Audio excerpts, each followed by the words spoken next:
Hello my friends and welcome to part 5 of the Yu-Gi-Oh! Master Solo Mode deck overview. So I'll go through a few more decks found within the Duel training. Okay, so starting with this one. Did I do both of these? Oh yeah, no, I don't think so. So basically my deck here is called Power to Fire, and it's basically a burn style deck. A deck that's used for both like removing and mostly reducing the life points, so like helping me to regain mine.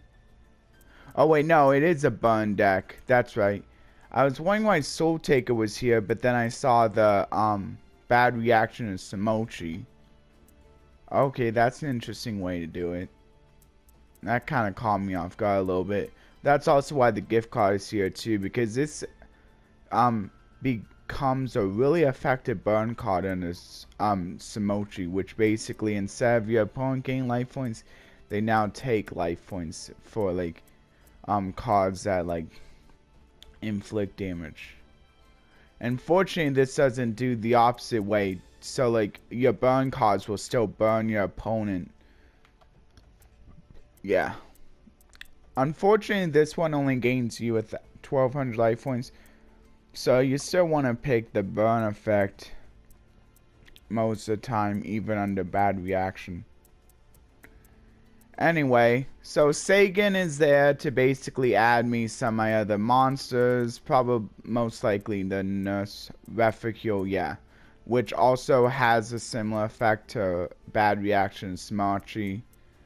So yeah, I think all the recruiters are mostly just meant as ways to get you to the Nurse Refugio, since she has just less enough attack and defense to be able to go into like from all of these.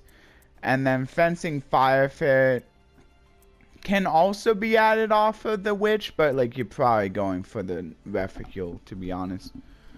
Though I think actually Lava Golem can't be searched from either one. But yeah, Fencing Fire Fit, pretty good. It destroys a monster and it inflicts a little bit of burn damage, so it has a little bit of versatility in both of those. And Lava Golem, of course. Upstart Goblins in too bad under the Nurse, under either the Nurse or the bad reaction, because it basically becomes a draw card and then your opponent takes 1000 damage. That's pretty good. It becomes basically a better version than that card that like just inflicts 1000 damage. Because a lot of like other burn cards just inflict 1000 damage without any like other upsides. So like the fact that this can do both under bad reaction is pretty good. And then creature swap, because a lot of your cards are fairly low level, are like a fairly low attack. This is a way. Oh yeah. Creature swap, mostly a way to like give your opponent like any of the recruiters, because I mean even if they're destroyed while on the opponent's field, since their effects happen in the graveyard, you still are the one that gets either search or the special summon, which is pretty good. It's also a good way to like get like Lava Golem if you really want to like get it from your opponent like after you summon it, since it has pretty high attack. And then Soul Taker, pretty good in the bad reaction, but pretty good nonetheless, because like just being able to destroy a monster isn't bad, but I think like probably you want to activate more into Smochi, although it is useful for like a destruction effect in a pinch. And then Goblin Thief is useful because it gives you more survivability while inflicting a little bit of damage. So does Poison the Old Man, but mostly you're going for the burn here.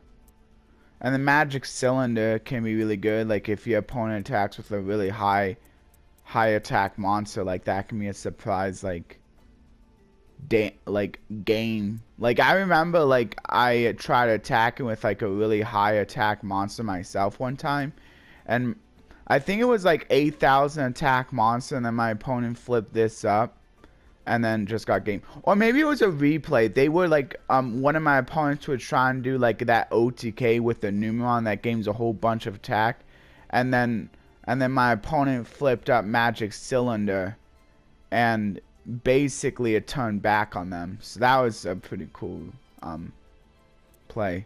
Doesn't happen a lot, but it's pretty cool when it does happen.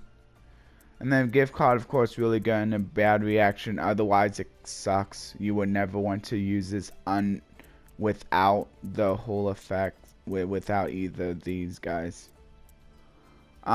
Chaos. I mean, I guess unless you really want your opponent to have like a lot of life points, like sometimes like that is the case. Like if you're playing Hope for Escape, you might be willing to play this card just so you can draw more cards off of Hope for Escape. Or like any other card that cares about the difference in you and your opponent's life points, like that your opponent's life points need to be higher. Chaos Burst.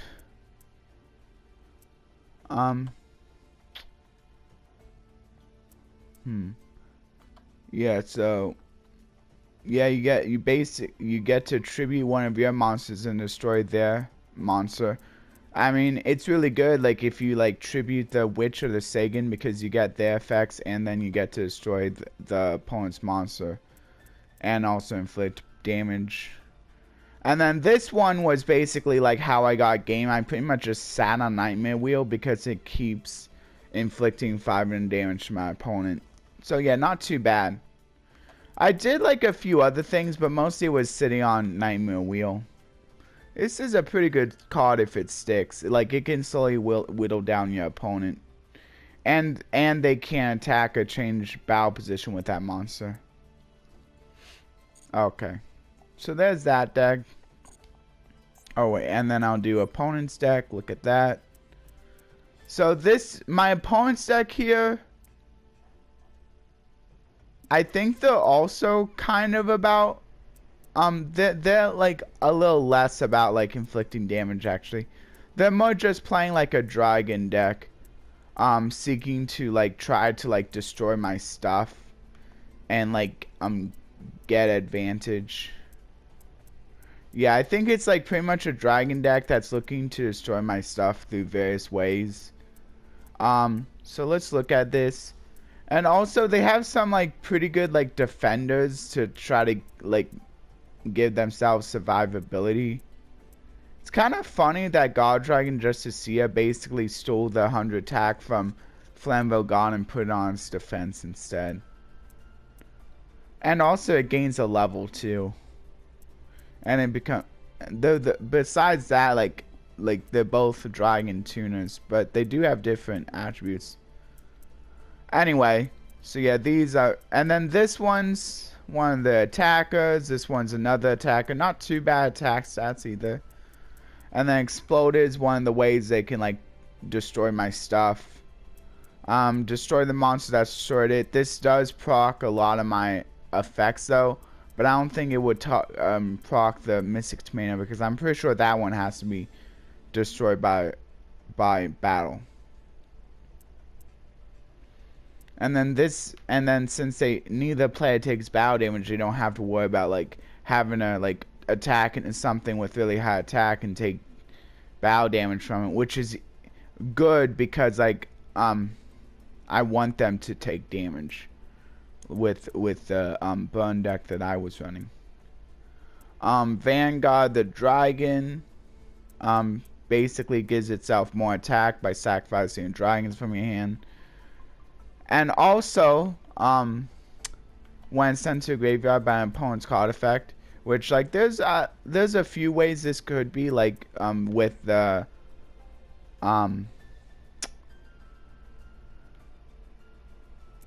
is it really just a fair? I'm not sure. Anyway, it's kind of hard to proc, and I'm probably not gonna like try to like proc it on purpose. So like, they're probably not going to be getting this graveyard effect back, but it's kind of good. Like, you can sacrifice the normal dragons in your hand and then bring them back when it's destroyed. And then Dragonic God.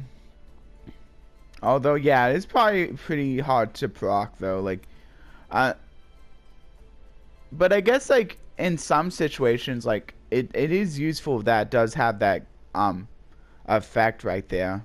Even though it's hard to proc, it's nice when it does go off.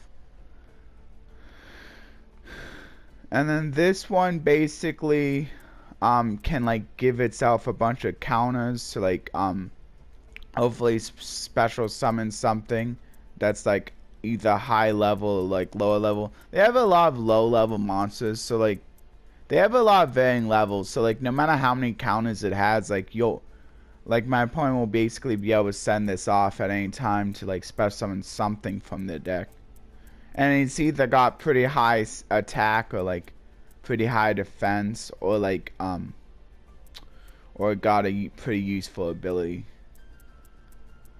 Anyway, Armed Protector Dragon, like, technically my opponent could also special summon this, but it would need to get to 8 counters. That's each time a monster is doing something set. At least, like, it also counts the opponent's monsters, too. But it's gonna take a while if my opponent went to summon this. But it's got a pretty useful ability, like, it gets, like, effects based on equip cards, which are a few. I'm not sure if the Nightmare Wheel, like, I don't think the Nightmare Wheel actually counts as equip cards. So, like, really my opponent only has, like, 4 equip cards, which I guess is better than nothing.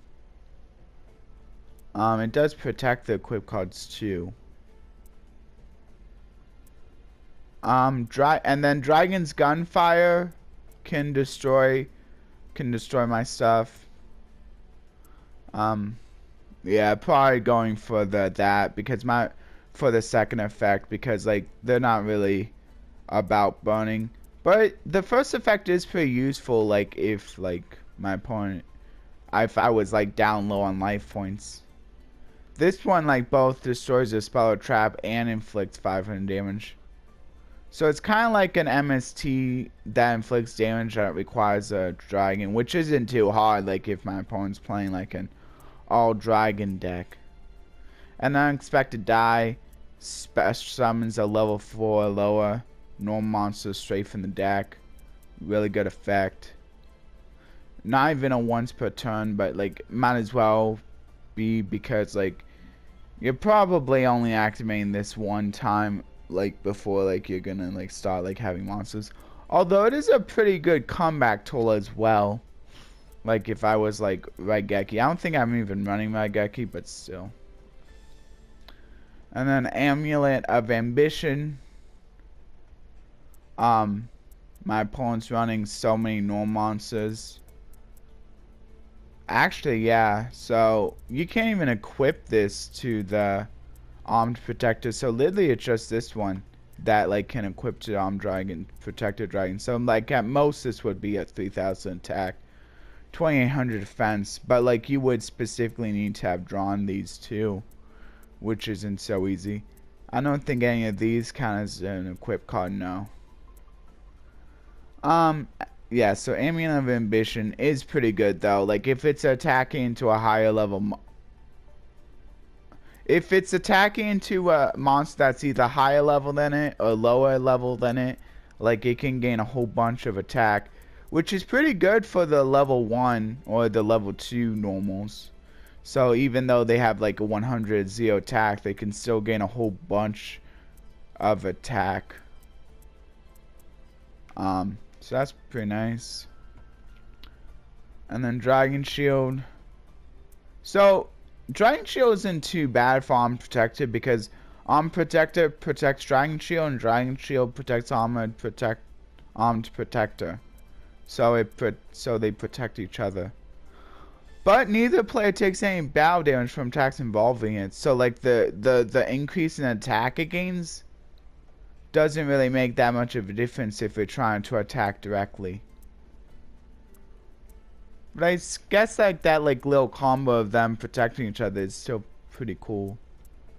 And then Sakuretsu Armor, another way to destroy my monsters. This is another way. Like this is pretty good. This destroys all monsters on the field except for attack position no monsters. So if my opponent has like a bunch of no monsters, like this destroys everything. Like this is like pretty good because it just even destroys like defense position stuff as well. Pinpoint guard allows them to reborn something whenever I attack. And further protect their life points since it can't be destroyed by battle. Cry Havoc allows them to gain an extra normal summon a set of a normal monster from the hand. But it's not even like a once per turn, so like technically my opponent can keep doing this.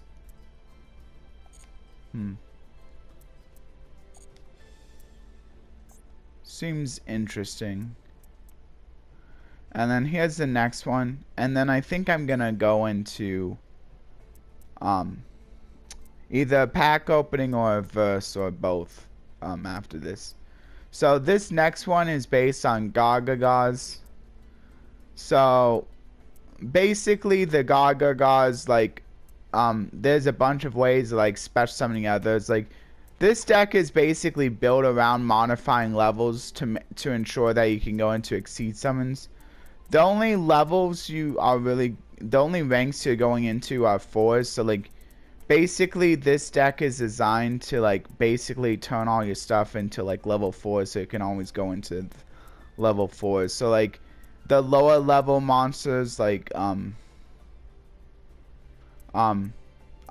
basically like meant to like modulate their levels.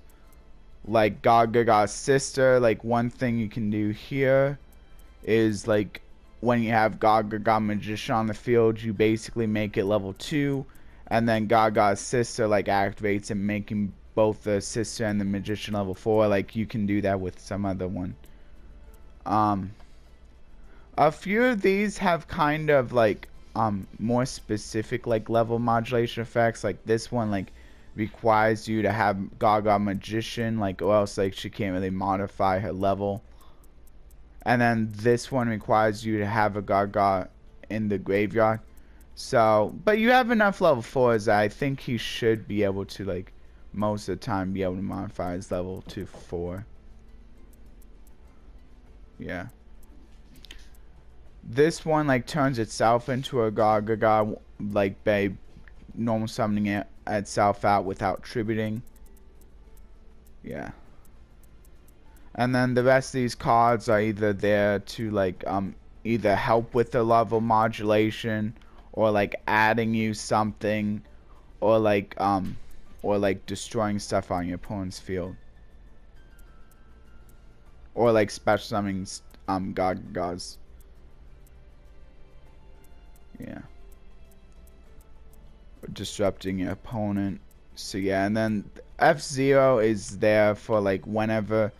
Since you're running like all of your other exceeds are like rank 4s, you're gonna be able to like proc this pretty easily. So pretty much bring out 2 of your exceeds, and then if you wanted to, you can like go into this. And it can take control of opponent's monsters, so that's not bad.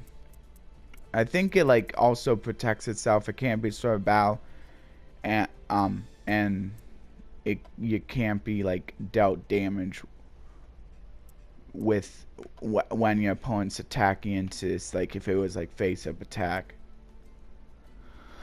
Okay, so there's that one. So now I think I might as well go over the opponent's deck real quick here.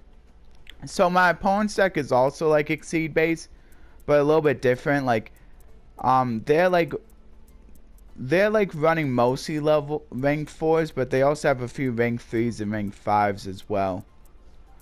Since they have a few different levels here. How are they going to rank 5? I guess they're rank 5. I don't know how they're going into rank 5. Yeah, I don't know how they're going into rank 5. Anyway, yeah,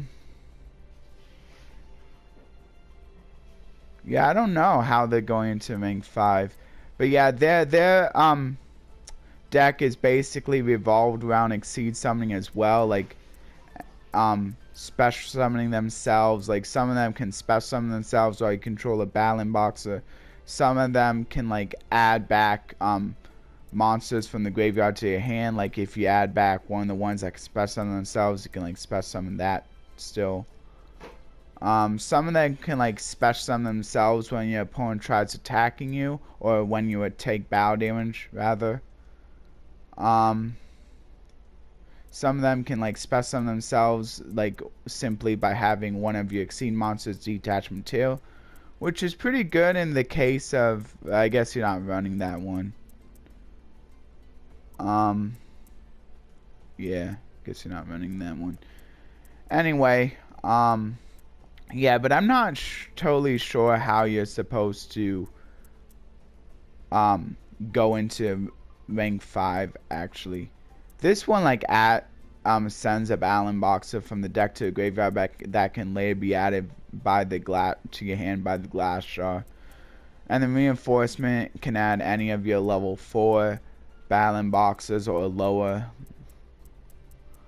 Overlay regen to give your Exceeds more attack.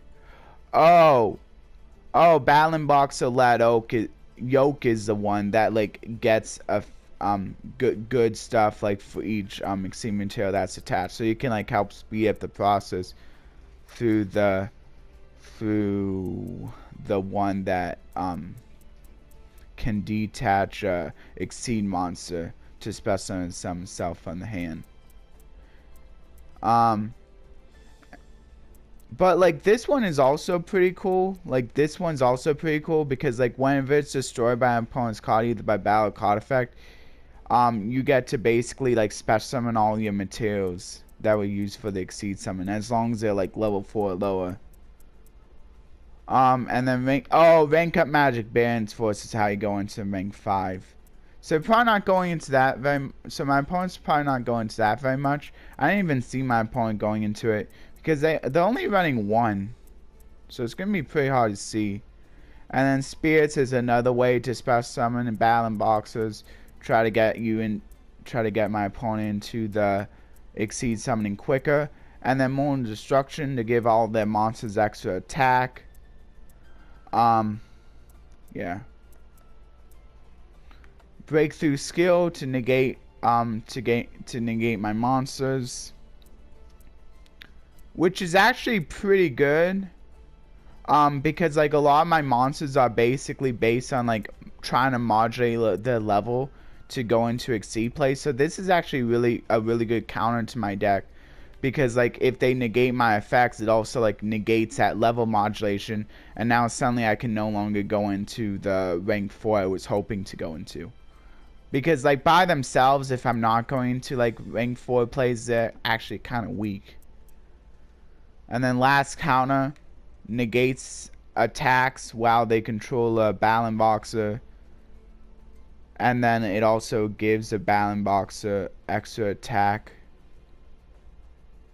Oh, so basically it like replays the battle and like pretty much like most of the time ensures that like instead of their monster being destroyed, it's my monster that's destroyed. Wow, that's not bad.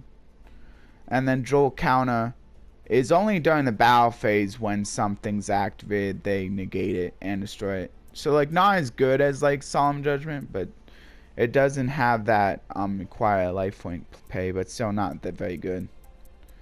And then the extra deck is like to make use of their battling boxer main deck monsters going into these. Oh, this one allows you to steal your opponent's spells. Interesting. This one is the one that like is useful with a shadow, because like it gets like more attack based on the amount of Exceed materials that are detached to it. So if you can basically like give this more materials to detach, like with overlay regen, it can gain like more and more attack. But already, like if you detach one, it goes up to 3,000. That's already pretty good. And then battling boxer Star Cestus basically is another one that like, oh, it negates effects whenever a battling boxer battles an opponent's monster. So like if there was, but I don't really have a lot of like effects that happen when they're destroyed. I don't think so. Like, but still, it's pretty good against like this may be good against Utopia. I'm not sure like if like if they might have priority and be able to like negate my Utopia's effect before I can negate their attack. So this might be a pretty good card against Utopia.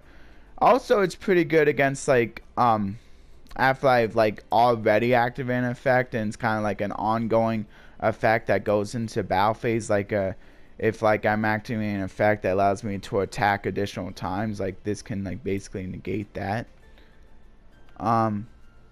Battling Boxer Nova Kaiser is like the good one that I was talking about, and then this is the one that's like really hard to go into, but destroys stuff. And it can also like gain attack whenever it destroys a monster by battle. Yeah, I'm probably not gonna have time for a verse, but I'll still do a pack opening. Oh yeah, see there's the Utopia, and then got Cowboy. Also like a pretty good thing to like negate during the battle phase. But I still have that like inflict damage like effect, like in case like my opponent's on low life points. And then Gaga Samurai, also another. See, a lot of my monsters like have like good abilities like during the battle phase, so like that like it can counter a lot of these that won't exceed from my opponent. This can basically basically act as a magnet for attacks, and also give itself extra attacks. And then Gaga Magician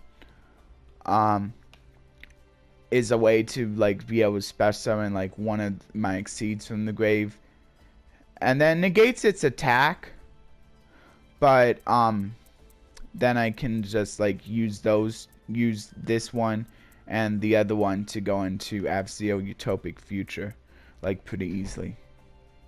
So this is like something I want to go into after like after one of my exceeds have already been destroyed. And then also this has another effect that like helps modulate one of my exceed monsters level like attacks, so that maybe I like if my opponent's like, so that maybe I can go for a game that way. Okay, so now I'm gonna go into a real quick pack opening.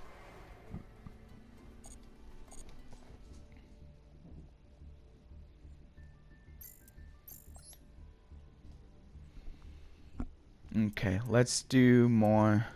I can only open 3 this time. I really gotta like get more tickets now. Okay, so I got one new card, which was kind of cool. Gem Armadillo. It allows you to add Gemini monster from your deck to your hand, which is actually a pretty good effect. Arcane Barrier. Earthshaker Formation Union Conscription. This was a new one that I received. Actually, Earthshaker was a new one. Man, I'm running a lot of Gem Armadillo, but honestly, this one is like the best one. I don't really have a lot to choose from this time. So, like, I only have one new one. But I guess one that I'm, like, happy to get an extra copy of, I guess could be this one. Like, because this one can at least, like draw you, like, quite a few cards.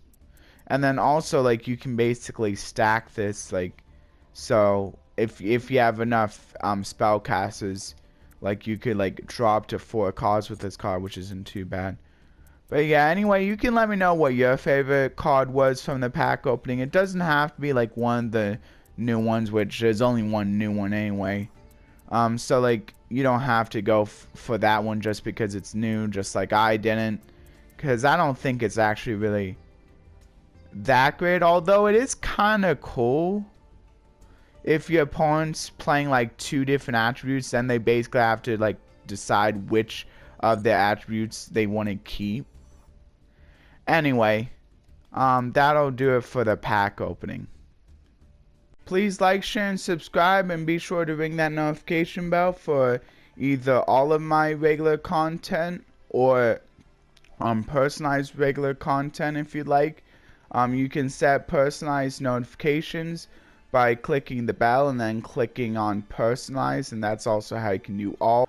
So with personalized, you will only get notified about the content that you actually are watching. So if you're only watching the Macedal content, you'll be notified of that.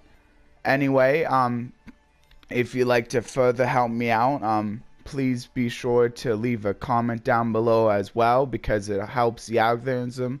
It further helps get my videos out to more people.